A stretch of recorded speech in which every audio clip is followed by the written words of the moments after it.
खुलुमबाय दिनैनि NBN रादाबखौ फरायदों जारिमिन बरगयारिया दिनैनि गाहाय रादाबफोराव दङ आलादा रायजो बड'लेण्ड दाबिजों बाक्सा जिल्लानि बरमायाव गेदेरथार सुबुंगुमा खुंदों बर' नङै मन्द फरायसा आफादफोरा 3 घन्टा हेंथा सोमावसारदों खुंगा 67थि all India police athletics championship बादायलायनायाव थुनलाइ नार्जारिया सनानि मेडेल देरहादों चिराङाव लामा जाब्रबथाय सोमजिदों EM अनसुमै खुंगुर बर'आ गुदि फरायसालि लुफुंनो अन्थाइ खाम्फा गायसनदों मसलपुराव मिडिया वार्कशप हाबाफारि खुंदों आरो रेल बिफानाव साख्रि होगोन होननानै सासे लाइमोना पुलिसनि जिम्मायाव दानिया फैदो आबुं रादाबाव बुरलुंबुथुर दैमानि साहा रुगुङाव थानाय बर'फोरनो आलादा रायजो बड'लेण्ड सोरजिना होनांगौनि दाबिजों फिन दिनै बाक्सा जिल्लानि बरमा गोजौसिन गेजेर फरायसालिनि लांदां गेलेग्रा फोथाराव गेदेरथार सुबुंगुमा खुंफुंनाय जायो आसामखौ बुखावनानै थाबैनो आलादा रायजो बड'लेण्ड सोरजिनांगौनि दाबिजों एबसु NDBP आरो PGCBMनि जुथाइ बानजायनायाव बरमायाव दिन्थिफुंनाय रोजा रोजा सुबुंफोरनि होसिख्रावनाय हाबाफारियाव दुलाराय बर' फरायसा आफादनि आफादगिरि प्रमद बर'जों लोगोसे NDB प्रग्रेसिभनि गाहाय नेहाथारि गबिन्द बसुमतारी PGCBMनि गाहाय लेंथुमगिरि राकेश बर' रायजो सभानि बारग' MP उरखावग्रा ब्रह्म NFNSनि नेहाथारि स्वप्नजित साइनेलजों लोगोसे 30,000निबो गोबांसिन रायजो राजाफोरा आखायाव प्लेकार्ड बेनार फेस्टुन लानानै होसिख्राव थासारिखौ गोमखांहोयो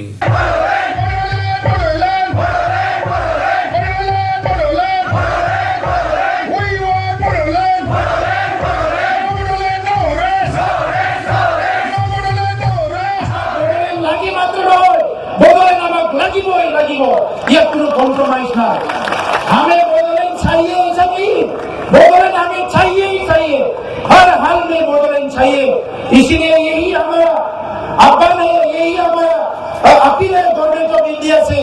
जल्द ये बदौलत और बाकी जो राज्यों की मांग है ये मुद्दे के हल निकलिए इसका सोल्यूशन आप लाइए और जल्द से जल्द ये समस्या समाधान करके जिन प्रांतों में जिन सेक्टरों में अभी लोग डिप्राइव फील कर रहे हैं उनको भी अपना ये पॉलिसी में ये जो नेशन बनाने का जो पॉलिसी है आगे जाने का जो पॉलिसी है शांति और अमन का भारत से बनाने हिंदुस्तान बनाने का जो पॉलिसी है इसमें सबको जोड़ना आप लोग का काम है बदौलत यही है यही रहेगा लेकिन जब तक बदौलत नहीं होगा हम लोग शान से नहीं बेचेंगे यही हम लोग का आपसे अपील है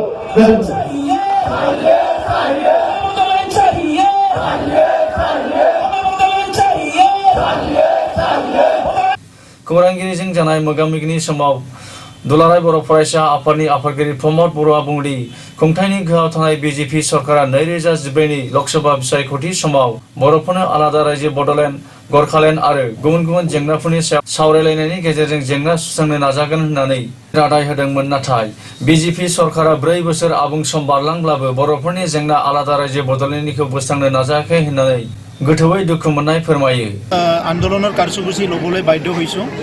কাৰণটো হৈছে যে ভাৰত চৰকাৰ আজি বিজেপিৰ চৰকাৰ চলি আছে 2014ত চৰকাৰত ক্ষমতাত অহাৰ আগতে তেখেতসকলে আমাক প্ৰতিশ্ৰুতি দিছিলে যদি আমি ক্ষমতালৈ আহোঁ বড়ো সমস্যা সমাধান কৰিম গোৰ্খা সমস্যা সমাধান কৰিম বিদৰ্ভৰ সমস্যা সমাধান কৰিম কিন্তু অলমোষ্ট চৰকাৰ শেষ হ'বলৈ গৈ আছে আজিলৈকে কোনো পলিচি ডিচিশ্যন নাই আৰু আমাৰ লগত বাৰম্বাৰ আলোচনা হৈ আছে ত্ৰিপাক্ষিক বৈঠক হৈ আছে NDBৰ লগত আলোচনা হৈ আছে কিন্তু আজিলৈকে কোনো পলিচি ডিচিশ্যন চৰকাৰে লোৱা নাই আৰু সেই কাৰণে আমি আমাৰ আন্দোলনটো আমি যেনেকৈ কৈছিলোঁ তেনেকৈ আমি কণ্টিনিউ কৰিছোঁ আৰু ইয়াতকৈ বেছি আমি মাছ ডেমক্ৰেটিক মুভমেণ্ট আমি কণ্টিনিউ কৰিম কিয়নো আমাৰ যিটো সমস্যা আজিলৈকে সমাধান হোৱা নাই আমি দেশৰ নাগৰিক হিচাপে জীয়াই থাকিব বিচাৰোঁ দেশৰ নাগৰিক হিচাপে নিজৰ আত্মা সন্মান লৈ জীয়াই থাকিব বিচাৰোঁ আৰু ভাৰতৰ সংবিধানক আৰু এই অঞ্চলৰ ভূমিপুত্ৰ হৈ পেলাই আমাৰ যিটো আত্মা মৰ্যাদা লৈ জীয়াই থকাৰ কাৰণে যিখিনি অধিকাৰ লাগে সেই অধিকাৰটো প্ৰাপ্য অধিকাৰটো পাবলৈ আমি সংগ্ৰাম কৰি আছোঁ সংগ্ৰাম চলাই যাই থাকিম চৰকাৰক অনুকিয়াই দিয়া চৰকাৰক মনত কৰাই দিয়া আৰু চৰকাৰৰ ওচৰত দাবী জনোৱা আমাৰ দায়িত্ব হিচাপে আমি দাবী জনাই আছোঁ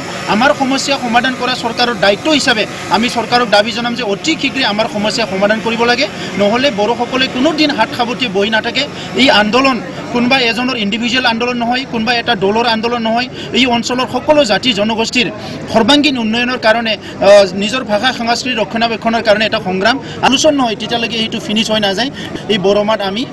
আজি মাছ গেদাৰিং ইয়াত আয়োজন আজিৰ পৰা কেইদিনমান ত্ৰিপাক্ষিক বৈঠক হৈ আছে মাজে মাজে টিপাক বৈঠক হৈ আছে কিন্তু অনলি বৈঠকটো এটা সলিউশন নহয় আমি বিচাৰিছো সলিউশন সৰকাৰক এটা পলিসি ডিসিশন লোৱাটো আমি বিচাৰিছো ইয়াত ভাৰত সৰকাৰ অসম সৰকাৰ সাংবিধানিকভাৱে যিসকলে দায়িত্বশীল যিসকলে আজি অথৰিটি হিচাপে আছে এই কনসাৰ্ন অথৰিটিয়ে দায়িত্ব ল'ব লাগে আৰু ইয়াৰ সমাধান সূত্ৰ ওলাব লাগে এই কাৰণে আমি দাবী জনাইছো অনলি ত্ৰিপাক্ষিক বৈঠক হলে নহব সমস্যাৰ সমাধান ওলাব লাগিব কোনবা জন্ম দিয়া কথা আমি জন্ম দিয়া নাই এটো কোনোবা নিজৰ ৰাজনৈতিক লাভালাভৰ কাৰণে এটো জন্ম দিছে আৰু জন্ম দি পেলাই আমাৰ সমাজক মিৰু বিভাজন কৰিব বিচাৰিছে সমাজে শান্তিত থকাটো বিচৰা নাই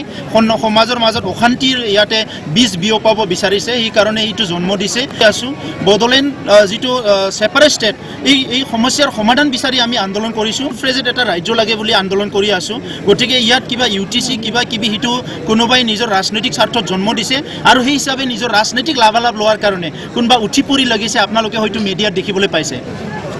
आपके दो प्रश्न हैं पहला प्रश्न ये है कि हम क्या चाहते हैं जिस तरीके से आप ये लाखों का जन समुदाय यहाँ देख रहे हैं वो एक सेपरेट बोडोलैंड स्टेट के लिए यहाँ बैठे हुए हैं बर'फोरनि जौगालु हाबा मावनायनि जेब्लाबो हेंथा सानग्रा बर' नङै मोनद' फरायसा आफादफोर आख्रासु एबिएमसु सानथालि फरायसा आफाद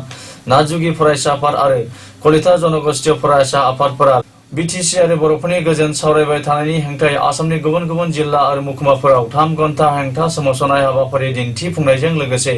शुक्रबारावबो क'क्राझार जिल्लायावबो सोमावसारनाय दिन्थिफुङो क'क्राझार जिल्लानि जिल्ला बेंगिनि लांगोनायाव शुक्रबाराव मोनद' बर' नङै फरायसा आफादफोरनि हेंथा सोमावसारनाय हाबाफारियाव आख्रासुनि मिरु कमिटिनि आफादगिरि अरुण कुमार रयजों लोगोसे एबिएमसु आरो सानथालि फरायसा आफाद नाजुगि फरायसा आफादनि दैदेनगिरिफ्राबो बाहागो लायो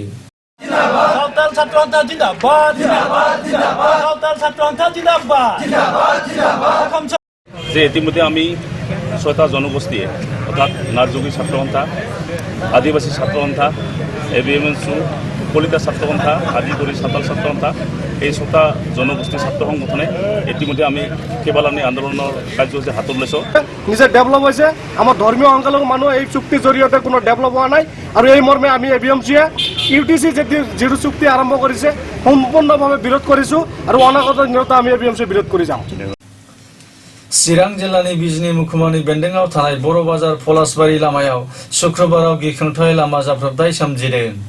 जाथायनि सोमोन्दै मिथिनो मोननाय बायदिब्ला गंसे आबुं ल'ड ट्राक गारिया लामाजों थांबाय थानाय समाव हरखाबै जाब्रबथाय सोमजियो आरो ट्राक गारिया हाखराव बेलथायलाङो हादोरनि राजधानी गोदान दिल्लीनि जवाहरलाल नेहरू स्टेडियामाव खुंफुंनाय खुंगा 67टी all India police athletics championship 2019 बोसोरनि चेम्पियनशिप बादायलायनायाव आसाम पुलिस हान्जानिफ्राय तरायना थुनलाइ नार्जारिया शर्टपुट खुबैनायाव सनानि मेडेल देरहानो हायो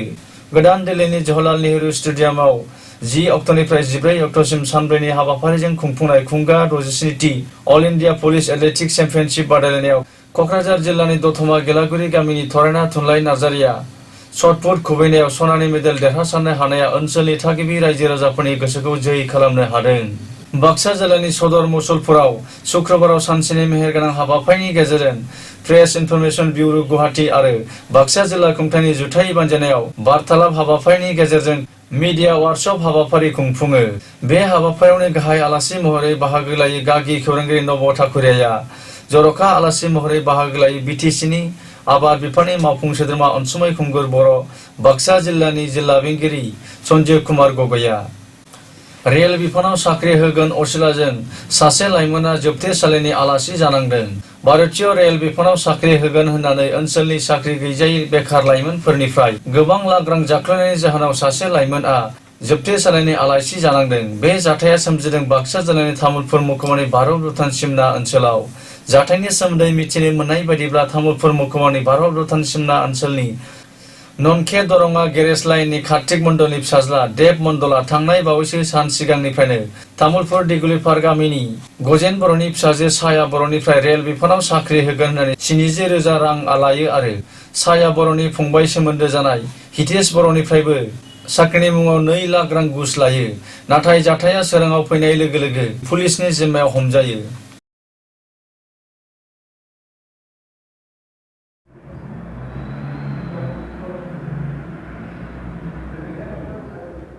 बेजों लोगोसे जोंनि दिनै रादाबा एसएनएस